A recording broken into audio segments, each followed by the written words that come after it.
네, 우리 청년 여러분 안녕하세요. 오래간만에 영상을 남깁니다. 오늘은 조금 사실 지나긴 했는데 우리가 지난달까지 살펴보았던 에스겔에 대한 개관을 좀 하려고 합니다. 아마 좀 마가복음보다는 에스겔을 여러분이 묵상하시기에 좀 어려운 점도 많고 이게 좀 어떤 이렇게 잘 알고 있는 이야기가 아니기 때문에 좀 어려움이 있었을 것 같은데 에스겔서는 구약의 선지서라고 분류됩니다. 그러니까 선지서라는 것은 하나님께서 선지자에게 하나님의 메시지를 주셔서 그것을 이제 사람들에게 전하기 위하여서 기록된 책이라고 할 수 있는데요. 이 에스겔이라는 이 성경 권의 이름이 바로 하나님의 명령을 받은 에스겔이라는 사람의 이름을 딴 것입니다. 이 당시 이스라엘의 상황이 어땠냐 하면 이 이스라엘이 이제 다윗 왕 이후에 솔로몬 왕 이후에 북이스라엘과 남유다로 나뉘게 됩니다. 우리가 지금 남한과 북한처럼 북이스라엘과 남유다로 나뉘게 되는데 북이스라엘은 처음부터 우상 숭배가 좀 가득했고 그리고 좀 정통성에서 벗어난 그런 지역이었는데 먼저 북이스라엘이 함락이 된 이후에 이제 남유다 또한 이제 다른 열강의 침략에 위기 가운데 있던 상황에 에스겔이 태어났고 그리고 에스겔이 본격적으로 선지자의 사역을 시작하게 되었습니다. 그래서 이 에스겔서의 주제를 크게 먼저 살펴보면 에스겔서는 심판과 회복이라는 주제를 가지고 있습니다. 그래서 이 에스겔 같은 경우에는 굉장히 그가 전해야 되는 메시지가 사람들이 기뻐하지는 않는 메시지였어요. 왜냐하면 에스겔 처음을 나중에 살펴보겠지만 에스겔의 처음 하나님께 받은 메시지는 무엇이었냐면 나라가 기울어져 가고 있는 상황 가운데에서 하나님께서 회복시킬 거라는 메시지를 주신 것이 아니라 너희 나라는 반드시 망한다라는 메시지를 전하도록 명령하셨거든요.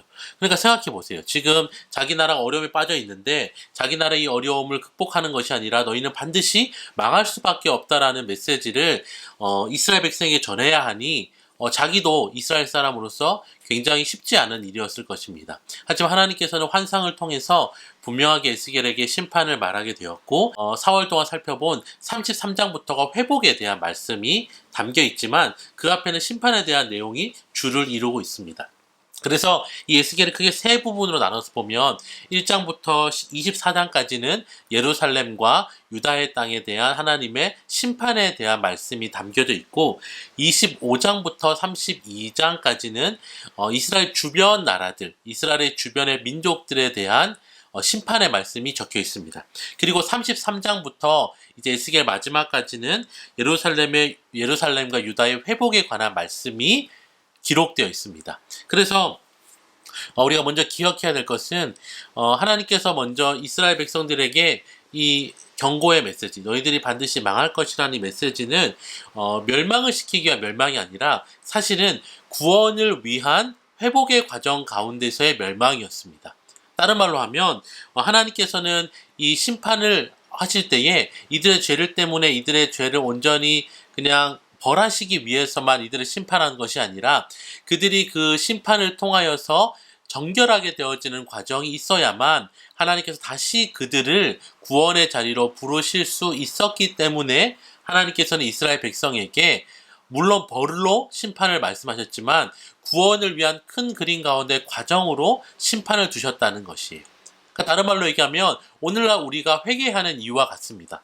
우리가 회개한다는 것은 하나님 앞에서 돌이킴을 통하여서 하나님의 은혜를 다시 얻기 위한 방편으로서 우리가 회개 기도를 하는 것처럼 하나님께서 에스겔에게 전하기 어려운 메시지, 너희 나라가 반드시 망한다. 지금 이 상황 가운데 너희는 어떻게 하더라도 너희들이 아무리 노력을 해도 너희 나라는 반드시 망하고 너희 모든 백성들은 포로로 끌려갈 것이다 라는 그 메시지를 준 이유는 하나님께서 그들을 완전히 멸망시키기가 아니라 그들의 삶의 잘못된 것들을 바로잡기 위하여서 하나님께서는 그들에게 심판을 허락하시고 그 뒤에 회복을 허락하신다는 거예요. 그래서 여러분 이 에스겔에서 이 심판은 구원을 위한 준비 과정으로 나와 있을 뿐만 아니라 또 한 가지 우리가 살펴봐야 될 것은 물론 이 에스겔이 심판 이후에 구원을 담고 있지만 그것이 자동으로 되어지는 것이 아니라는 거예요. 심판을 받고 나면 알아서 구원이 찾아오는 것이 아니라 에스겔서를 묵상하다 보면 나오는 내용은 무엇이냐면 이 심판을 통해서 돌이켜야 한다는 것이에요. 이들이 심판을 통해서 하나님 앞에서 우상 숭배를 그치고 이들이 하나님을 떠나 살아가는 삶들을 그칠 때에 하나님께서는 그들을 아주 망하게 두지 않으시고 그들을 회복시키셔서 다시 한번 하나님의 자녀로서 하나님의 백성으로서의 삶들을 회복시킨다는 그 예언이 에스겔서에 기록되어 있는 것입니다. 그리고 이 에스겔서 예언이 바로 예수님을 통하여서 성취되어지고 있는 것이에요. 그래서 우리가 이 매일 성경에 갑자기 마가복음을 살펴보다가 에스겔서를 갑자기 간 이후 이것은 예수님의 그 구원 사역이 바로 이 구약에서부터 연결되어지는구나라는 것을 아마 이 편집자들이 우리에게 보여주기 위하여서 마가복음 이후에 에스겔을 살펴보게 한 것 같습니다. 그래서 여러분 정리하면 에스겔의 주제는 멸망과 회복이라는 주제를 가지고 있어요. 그런데 이 멸망과 회복이라는 주제는 그냥 단순히 기계적으로 멸망하고 나면 알아서 회복되어지는 것이 아니라 먼저는 하나님의 큰 구원의 계획 가운데 이들을 다시 한번 준비시키기 위하여서 이들의 삶 가운데 심판이 있고 그 심판을 통하여 다시 이들이 하나님께로 돌아올 때에 그들을 온전히 멸망시키시지 않으시고 다시 구원시키는 하나님의 구원 사역의 큰 그림 가운데에 심판과 회복이 있다는 것. 그리고 이 자동적으로 심판을 통해서 회복이 이루어지는 것이 아니라 하나님께서 원하시는 것은 이들을 심판하시고 그래서 이들이 하나님의 주권을 인정하고 다시 한번 하나님께로 돌아올 때에 그들의 삶들을 고칠 때에 하나님께서 예수 그리스도를 통하여서 그들의 삶을 회복하실 것을 보여주신 것이 바로 이 에스겔이다 라는 것을 기억하시면서 우리의 삶 가운데 있어도 하나님께서 우리의 삶의 말씀을 통하여서 때로는 경고하시고 때로는 우리의 삶에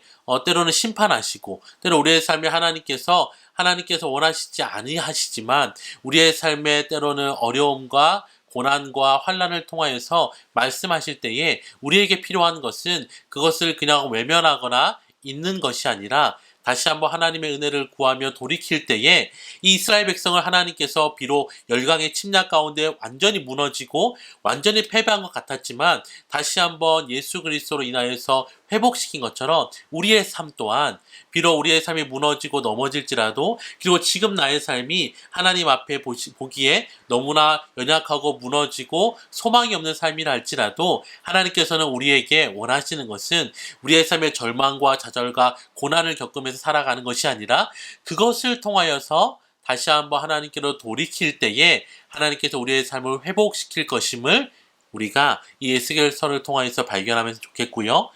우리 모든 청년들의 삶 가운데 비록 지금 우리의 삶에 코로나19로 인하여서 어려움을 겪고 있는 우리의 삶의 자리이지만 이것 또한 하나님께서 우리의 삶에 하나님께로 돌이키며 하나님의 하나님 되심을 인정하기를 원하시는 하나님의 우리가 알 수 없는 하나님의 크신 뜻 안에 있음을 우리가 신뢰하면서 다시 한번 우리의 삶을 말씀으로 돌이키고 기도함으로 돌이키고 다시 한번 예배 가운데 우리 자신을 드림으로써 하나님이 허락하시는 회복을 경험하시는 우리 청년들 되시기를 축복합니다.